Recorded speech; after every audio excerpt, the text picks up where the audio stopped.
Today I fucked up by going down on my wife this morning. I'm a 4 a.m. kind of guy.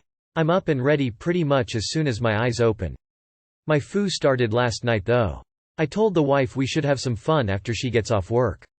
I tried my hardest to stay awake, to no avail. She got home and woke me up from the couch and I went straight to bed. This morning I got up, made some coffee, and just scrolled on my phone for a few hours waiting for my wife to wake up. Heard the dogs being let out, so I made my way into the bedroom. Cuddling and chatting turned into me rubbing and kissing on her. Things started turning up, getting hot ya know. She made the comment, "It's still too early," but it didn't stop either of us. A little detail, I'm a quick guy, always have been, and it's kinda embarrassing and I feel shame and guilt when I finish way before my wife. So I start heading down south to do a little mouthwork, or else she wouldn't get off. That's my solution to being quick. Make GWR come first, then I finish. So I'm down there, going ham, and I can always tell when she gets to that point, 'cause she grabs my head and buries it into her almost to the point I can't breathe. It's happening so working my magic, when all of a sudden, I hear a vibration. I feel a vibration, right on my chin. Once, twice, I don't let it stop me, people poot all the time. Oh well. I come back up and go to finish off myself, and she poots again, and starts laughing. That causes me to start laughing, and her belly contractions from the laughter keep forcing me out of her. I ended up finishing mid-laugh, and we continue to laugh so hard we can hardly breathe. Cleaning up afterwards, she goes on to tell me, "I told you it was too early." Too long did not read. I went down on my wife this morning and got a chin full of poo gas. She grabs my head and buries it into her. What type of berries? Raspberries? I swear half these stories aren't fuck-ups, it's just people getting off sharing their sex stories with strangers online. It's totally normal to have bodily functions do their things during sexual acts. Berries, poot, and poo gas. Was this written by an 11-year-old? Perhaps I am not a good detective, but I cannot detect a foo. Living the dream. TIFU. Painfully bombed driver's test. TIFU. For context, I am 16 and have been for about 2 weeks, and I'm able to get my license here in the US. I consider myself, and so does people around me, to be a reasonably decent driver for a beginner. So I go into to take my test today and I am really nervous. The tester looked like she hated life and was very rude. She was going to do the safety check on the car and I heard her say, "Get in, put on your seatbelt, start the car, and pull up to front window." So I do as she says, but when I go to back up, she starts yelling, "Stop, stop, stop." And I stop and she's like, "What are you doing?" She said roll down the windows, not pull up. So she automatically fails me for unable to follow instructions.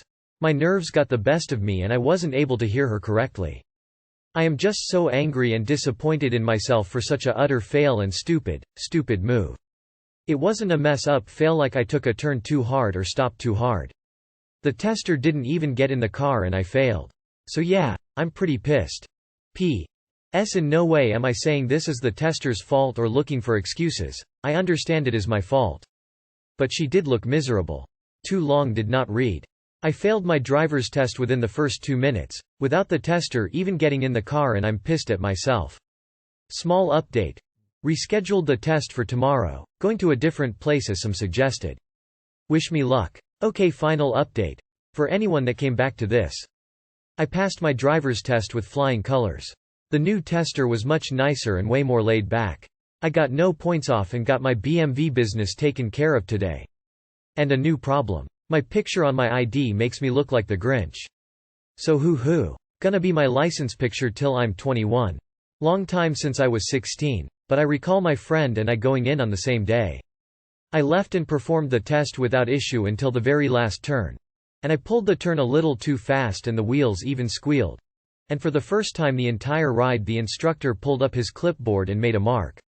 I was sure I had failed, but when we got back, he simply said, "You passed, but take the turns a little slower, phew."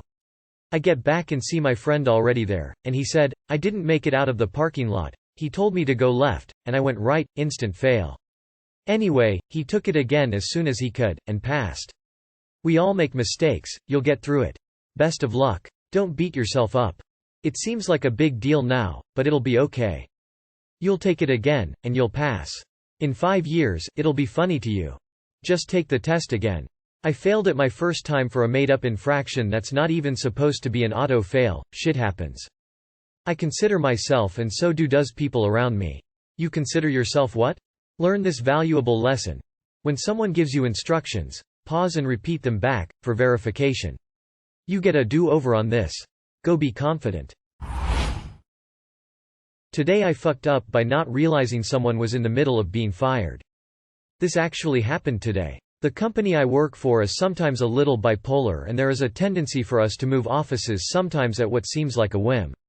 For the last month or so, large portion of our offices have been going through changes due to renovations. The result of these changes is an almost musical chair quality to who is in what office and how long they may be there.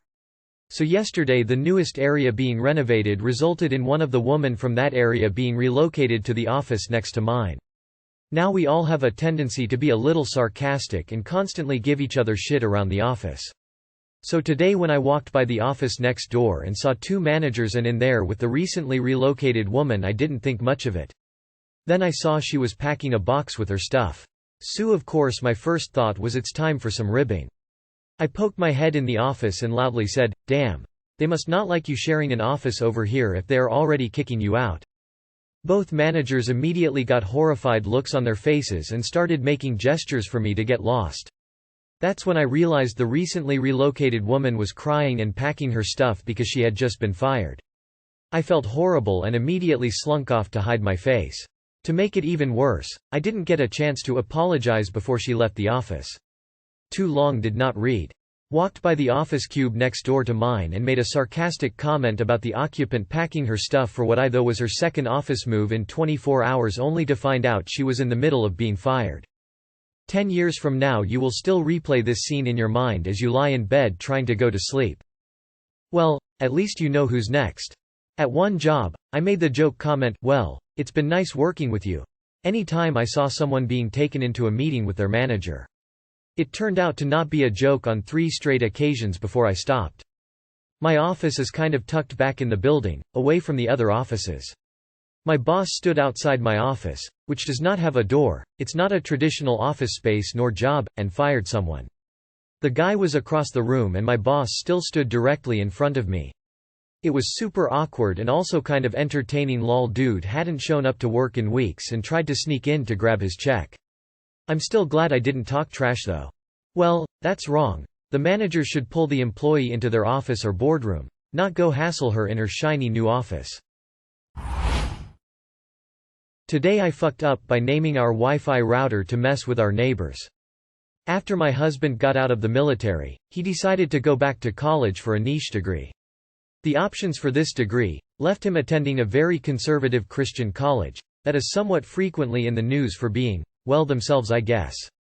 That's the background. So we moved to this new conservative city that is basically propped up by the crazy college, and moved to an apartment somewhat nearby but far enough away that it shouldn't have been filled with students' awe, the naivety. It was. We get internet set up, scroll past the 500 FBI surveillance van names, and thinking we were being clever assholes, shrouded by the anonymity of an apartment building, decided on, "Hail Satan," and that's where we fucked up. Surprise, we moved a year or so later. We moved to a house in the same conservative city, in a neighborhood surrounded by young families and grandparents. We moved our internet over and instantly had the "oh shit" moment. It's obviously us, the new neighbors, who are trying to make a good impression. Who else could it possibly be? We don't remember the password, and have been locked out from logging in, changing the name entirely. There's no way to reset the name, without contacting the router company. We are stuck with it for the time being. Sorry neighbors, I promise we're friendly. Too long did not read. Anonymously named our Wi-Fi, "Hail Satan," to mess with the cult-like college kids we had as neighbors. We now live next to grandmas and toddlers. The Wi-Fi name is obviously us. Google factory reset less than insert router make and model here. It's probably on the order of turn the power off, push and hold a recessed button with a toothpick, and power on. This will reset it to the defaults, including the default password, which you can find by Googling for it. I had some neighbors I failed to appreciate, and I knew they were looking for a free internet connection.